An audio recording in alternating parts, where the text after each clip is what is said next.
ஆண்டவரும் அருமை இரட்சகருமாகிய இயேசு கிறிஸ்துவின் நாமத்தில் நான் உங்களை வாழ்த்துகிறேன். இந்த நாளிலுமாய் கூட அருமையான திருமண தம்பதிகளாய் இருக்கிறதான ஆரோன் மற்றும் தபித்தாவை வாழ்த்தக்கூடிய நேரத்திலே நாம் வந்திருக்கிறோம்.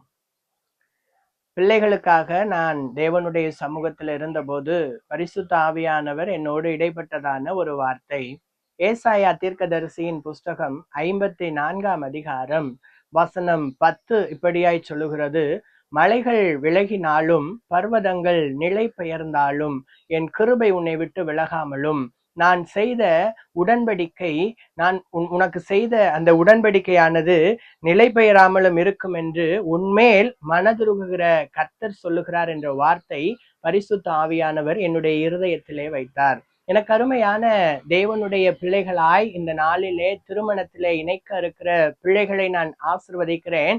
அவருடைய கிருபை பிள்ளைகளை தாங்குவதாக, பிள்ளைகளை ஏந்துவதாக. அவருடைய கிருபையானது மகா பெரியதாய் பிள்ளைகளுக்கு விளங்கும் என்று நான் ஆசீர்வதிக்கிறேன். இந்த திருமண நாளிலே பிள்ளைகள் இயேசுவின் நாமத்தினாலே கிருபை பெற்ற பிள்ளைகளாய் அப்படி நான் ஆசீர்வதிக்கிறேன். மரியாளை தேவ தூதர்கள் ஆசீர்வதிக்கும் பொழுது கிருபை பெற்றவளை வாழ்க என்று ஆசீர்வதித்தார்கள். அது போல நான் பிள்ளைகளை ஆசீர்வதிக்கிறேன். அது மாத்திரமல்ல, ஆபிரகாமை பார்த்து ஆண்டவர் சொன்னார், நான் உன்னை பெரிய ஜாதியாக்குவேன், நான் உன்னை ஆசீர்வதிக்கவே ஆசீர்வதிப்பேன் என்று சொல்லி, எனக்கு அருமையான பிள்ளைகளை நான் மனதார இப்படியாய் ஆசீர்வதிக்கிறேன். எனக்கு அருமையான கர்த்தருடைய பிள்ளைகளே, இந்த வார்த்தை பிள்ளைகளை தாங்குவதாக. பிள்ளைகளை இந்த திருமண நாளிலே இணைக்க இருக்கிற இந்த பிள்ளைகள் இயேசுவின் நாமத்தினாலே ஆசீர்வதிக்கப்பட்டவர்களாயிருப்பார்களாக.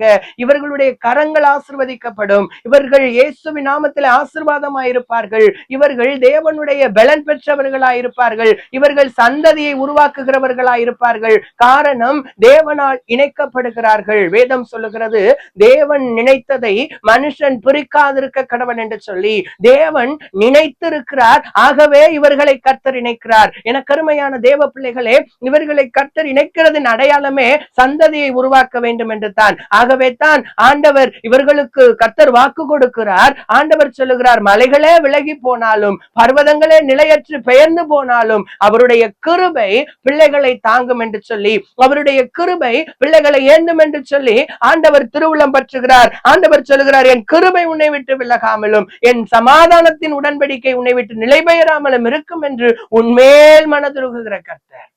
ஆம் தேவனுடைய பிள்ளைகளே, இன்றைக்கு இணைக்க இருக்கிற பிள்ளைகள் மேல கர்த்தர் மனதுருக்கமாய் சொல்லுகிறார், என் கிருபை உன்னை விட்டு விலகாது.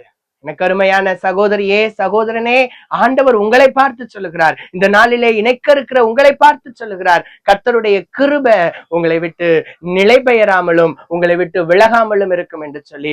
ஆபிரகாமை பார்த்து ஆண்டவர் சொன்னார், நான் உன்னை பெரிய ஜாதியாக்குவேன். ஆபிரகாமை பார்த்து ஆண்டவர் சொன்னார், நான் உன்னை ஆசீர்வதிப்பேன். ஆபிரகாமையும் சாராளையும் பார்த்து கர்த்தர் சொன்னார், உங்களுக்கு ஒரு ஆண் குமாரனை கொடுப்பேன் என்று. கொடுத்தாரே, நடத்தினாரே, ஆசீர்வதித்தாரே. அந்த தேவன் மெய்யாகவே உங்களோடு இருக்கிறார். நீங்கள் எவைகளை நினைக்கிறீர்களோ அவைகளை கர்த்தர் உங்களுடைய வாழ்நாட்கள் எல்லாம் காண கர்த்தர் உதவி செய்வார். நீங்கள் எவைகளை சிந்திக்கிறீர்களோ, எவைகளை உருவாக்க வேண்டும் நினைக்கிறீர்களோ, எவைகளை ஆசீர்வாதமாய் பெற்றுக்கொள்ள வேண்டும் என்று நினைக்கிறீர்களோ அவைகளை கர்த்தர் உங்களுக்கு கொடுக்கவே கொடுத்து உங்களை ஆசீர்வதிக்கவே ஆசீர்வதிப்பார் என்று சொல்லி ஆண்டவர் திருவுளம் பற்றுகிறார். ஆகவே நீங்கள் உங்களுடைய இருதயத்தில் நினையுங்கள். எப்பொழுதுமே நீங்கள் பாசிட்டிவா திங்க் பண்ணுங்க, நேர்மறையாய் திங்க் பண்ணுங்க. திருமணமாய் இணைக்க இருக்கிற நீங்கள் இருவரும் பேசி ஒன்றிணைந்து அது ஒரு முடிவை எடுங்கள். கர்த்தர் உங்களோடு கூட இருப்பார். காரணம், நீங்கள் தேவனால் இணைக்கப்படுகிறீர்கள். நீங்கள் தேவனுடைய அநாதி திட்டத்தினால் இணைக்கப்படுகிறீர்கள். இந்த நாளிலே இணைக்கப்படுகிற நீங்கள் நீடிய காலமாய் திருப்தியாய் இருப்பீர்களாக, நீடிய காலமாய் சமாதானமாய் இருப்பீர்களாக, நீடிய காலமாய் கிருபை பெற்றவர்களாய் இருப்பீர்களாக.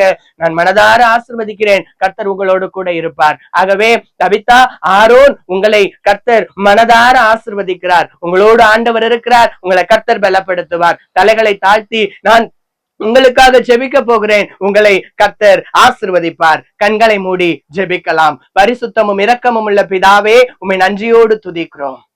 ஆரோனையும் தபித்தாவையும் உம்முடைய கரங்களிலே கொடுக்கிறோம். ஆண்டவரே, பிள்ளைகளை மனதார நாங்கள் ஆசீர்வதிக்கிறோம்.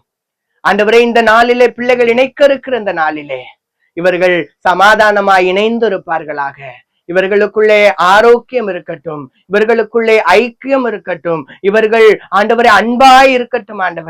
ஆண்டவரே மனைவி கணவனிடத்துல அன்பு செலுத்தவும், கணவன் மனைவியிடத்துல அன்பு செலுத்தவும், கீழ்ப்படிதல் உண்டாகவும் கர்த்தர் கிருபை கொடுத்து நடத்துங்க. ஏசாயா சொன்னது போல, மலைகள் விலகினாலும் பர்வதங்கள் நிலை பெயர்ந்தாலும் என் கிருபை உன்னை விட்டு விலகாமலும் என் சமாதானத்தின் உடன்படிக்கை உன்னை விட்டு நிலை பெயராமலும் இருக்கும் என்று சொன்ன வார்த்தையின்படி பிள்ளைகளை நாங்கள் மனதார ஆசீர்வதிக்கிறோம். இயேசு கிறிஸ்துவின் நாமத்தில் வேண்டிக் கொள்கிறோம் பிதாவே. ஆமேன், ஆமேன். God bless you. Praise the Lord.